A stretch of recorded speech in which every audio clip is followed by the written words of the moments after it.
জয় জয় সাধুগুরু বৈষ্ণব কি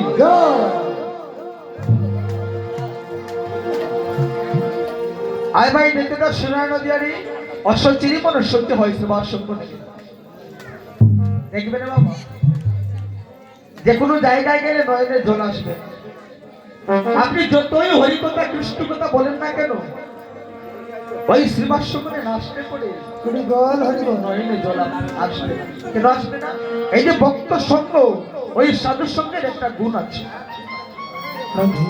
যে সাধু সঙ্গ সর্বশাস্ত্রে কয় আর ল মাত্র সাধু সঙ্গ সর্বসিদ্ধ হয়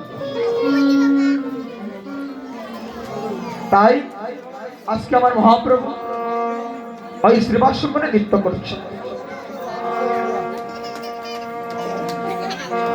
আগুন আছে রে গো গৌরাঙ্গ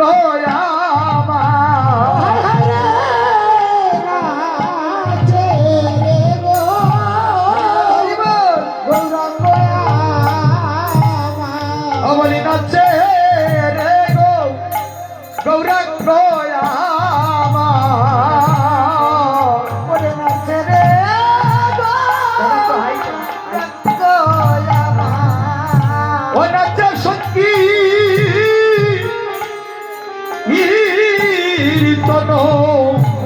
সংকীর্তন মাঝে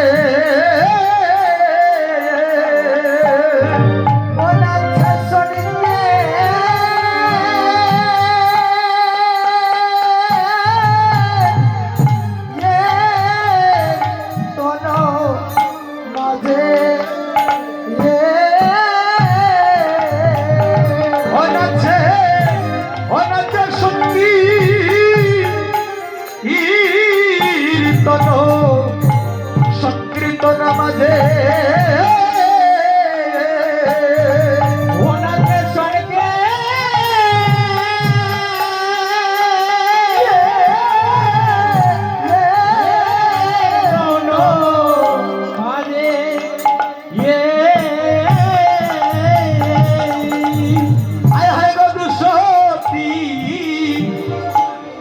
ফুলের মালা আমার গৌর গলের সাথে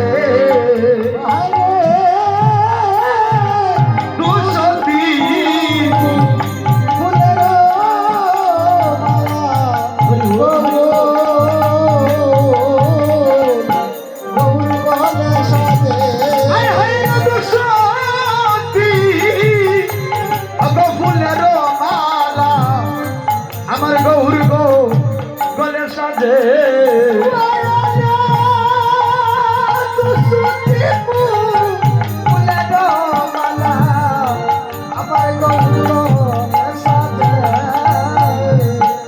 অগ দুসন্দির গলে অগ দুসন্দির মালা অগ দুসন্দির গলে অগ দুসন্দির গলে গো অগ দুসন্দির মালা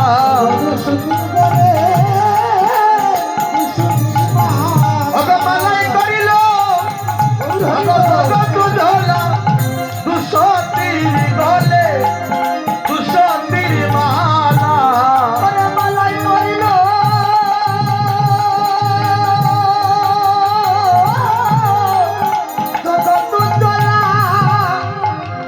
দুসন্দির গলে অগ দুসন্দির গলে অগ দুসন্দির মালা অগ দুসন্দির গলে অগ দুসন্দির মালা অগ মালাই গলায় ঝুলছে মালা দুসন্দির গলে দুসন্দির মালা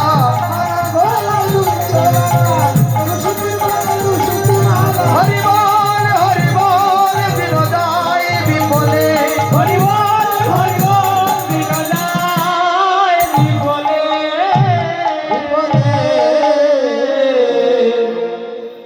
নাচে গৌরাঙ্গ আমার সংকীর্তন মাঝে আর দুসন্দি ফুলের মালা গৌর গলের সাথে মাগো এখানে সুদ বলা হয়েছে এটা কোন সুদ যে এই যে সুতা, যে সুত দিয়ে কাপড় তৈরি করা যায়, এই সুত দিয়ে মালা তৈরি করা যায়, কিন্তু আজকে যে সুতের কথা বলা হয়েছে এই সুতটা কোন সুত? যে সুত দিয়ে কাপড় তৈরি করা হয়, যে সুত দিয়ে মালা তৈরি করা হয়, এটা সেই সুত নয়।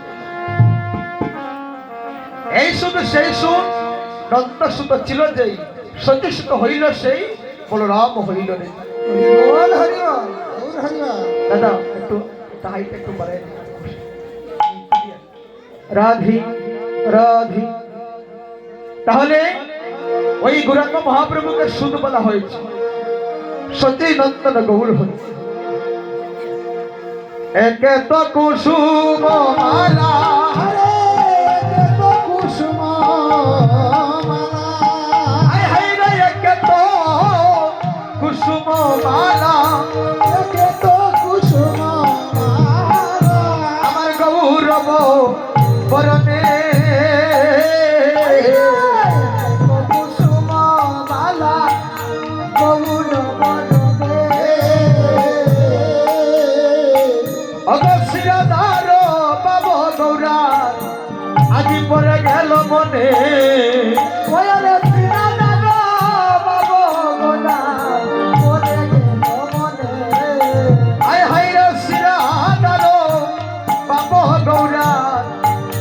গেল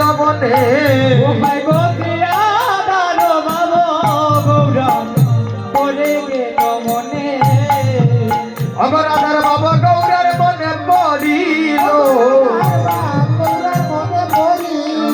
রাধার বাবা গৌরার মনে পড়িল, মনে পড়িল অগরাধা রাধা বলি আকুল হইল, রাধার বাবা গৌরার মনে পড়িল। রাধা রাধা বলে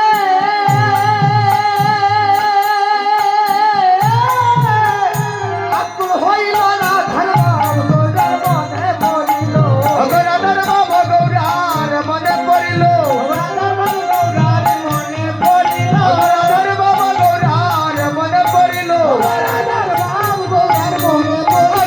রাধা বলে ভুল হলো, রাধার বাবা গৌরার মনে পড়িল,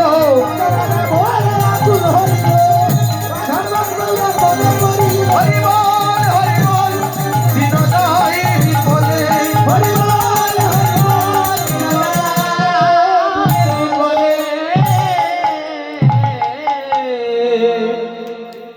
গৌর হরি। রাধার বাবের কথা মনে যখন রাধার বাবুর কথা মনে পড়েছি, আজকে গৌর হরি ওই রাধা গুণগানে কীর্তন করতেছে। রাধারও মহিমা গুণ করিয়া কীর্তন গৌরীদাসের গলায় ধরে পড়ে। এই যে গৌরীদাস, এই গৌরীদাস এই গৌরীদাস আর কেহ নয়, যিনি গোপরের মধ্যে একজন পদ্ম ফুল। ওই গৌরীদাস পূর্বে যিনি দাপরে ভগবান কৃষ্ণের মরম সত্তা সুবল সত্তা ছিল। আরে ত্রেতা যুগে